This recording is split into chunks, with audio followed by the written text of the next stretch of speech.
Hello everyone, Rahul Shah here, trying to make investing accessible and profitable for the average investor.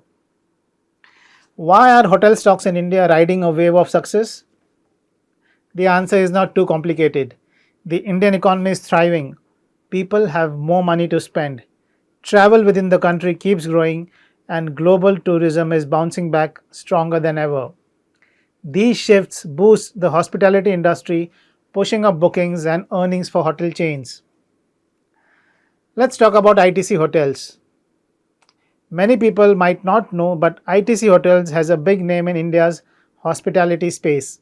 It belongs to ITC Limited, which is a large and varied business group.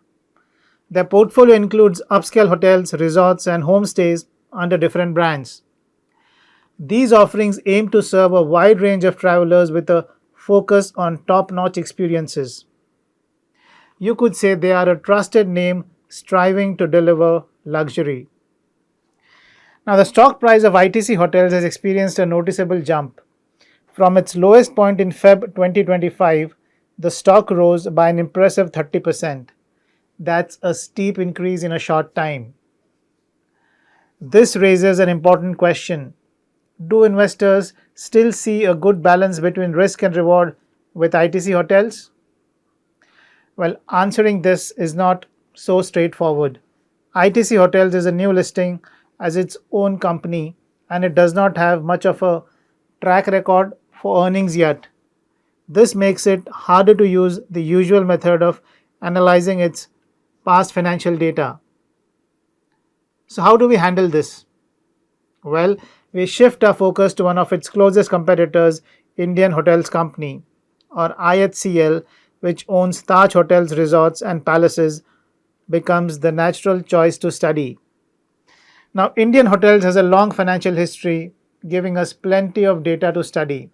But here's the catch. Can hotel stocks be judged just by looking at the price to earnings ratio, also called PE ratio? I don't think so. Hotel profits swing. A pandemic, economic slowdown, or even a local event can throw their yearly profits off balance. This makes figuring out the reliable earnings potential of a hotel stock through the PE ratio quite tricky. So, what is the better way to value them? Well, the usual practice for hotel properties is to focus on the worth of their assets instead. Now, Indian Hotels has had an average price to book value multiple of 5.6 times in the last 10 years. This raises a key question. Is using book value the best way to evaluate hotel stocks? To answer that, let's think about a basic comparison. Picture a 10-year-old car. Now, picture a 10-year-old thriving hotel property. What's the key distinction here? Well, cars lose their worth over time. A car bought for rupees 15 lakhs, for example, might drop 90% in value over 10 years. After that period, its market worth could fall to just rupees 1.5 lakhs. Account books would show that decline as depreciation.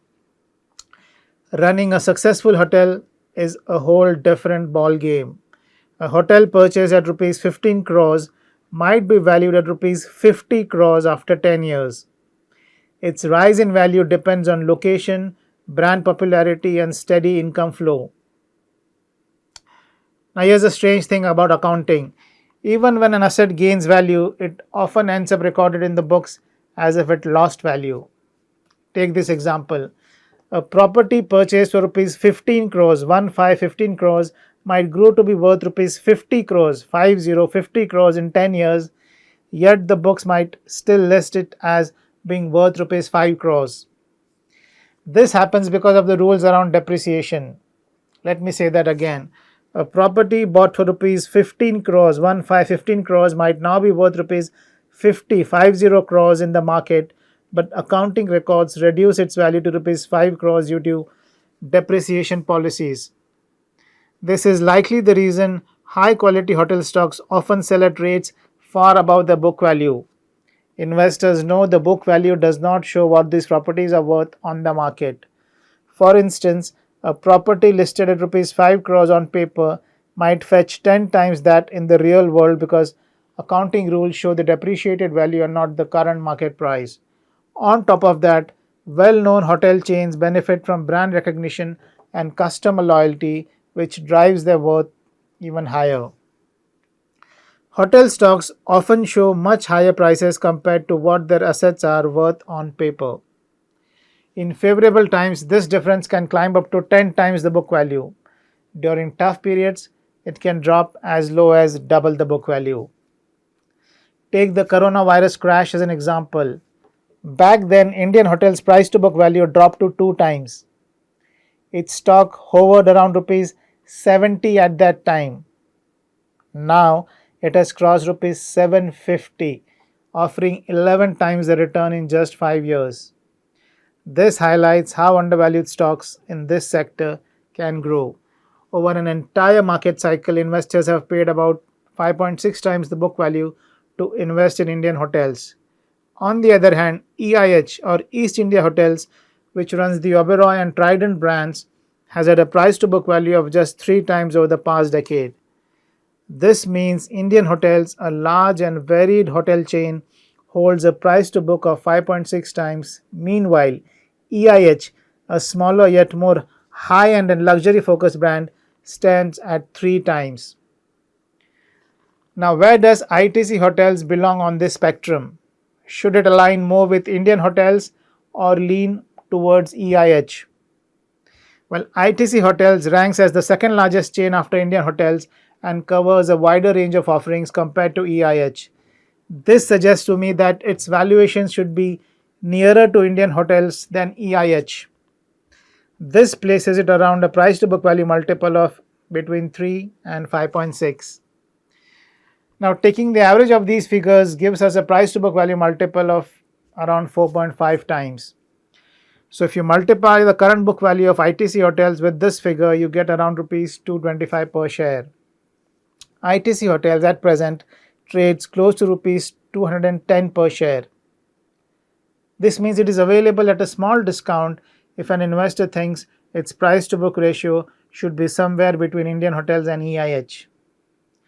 Now, some might argue it deserves a higher price to book ratio if there is confidence in a brighter future for ITC Hotels compared to its past. Take Indian Hotels as an example. Its current price to book is 10 times, which stands way above its long-term average of 5.6 times. Could we try something similar with ITC Hotels? Maybe use a multiple like 8 times instead of the 4.5 times we calculated earlier? Well, as someone who values a conservative investing approach, I avoid paying heavy premiums just to bet on future growth. Instead, I prefer valuing a business closer to its 10-year average multiple. In my view, this gives a more balanced picture of its worth than short-term metrics like the current or 3-year average. These longer averages help smooth out the business cycles, letting us focus on its core value. What are your thoughts? Drop them in the comments. Well, that's all I have to share for today. I hope this breakdown helps you in taking an informed decision about ITC Hotels. Take care, and I'll see you again next time.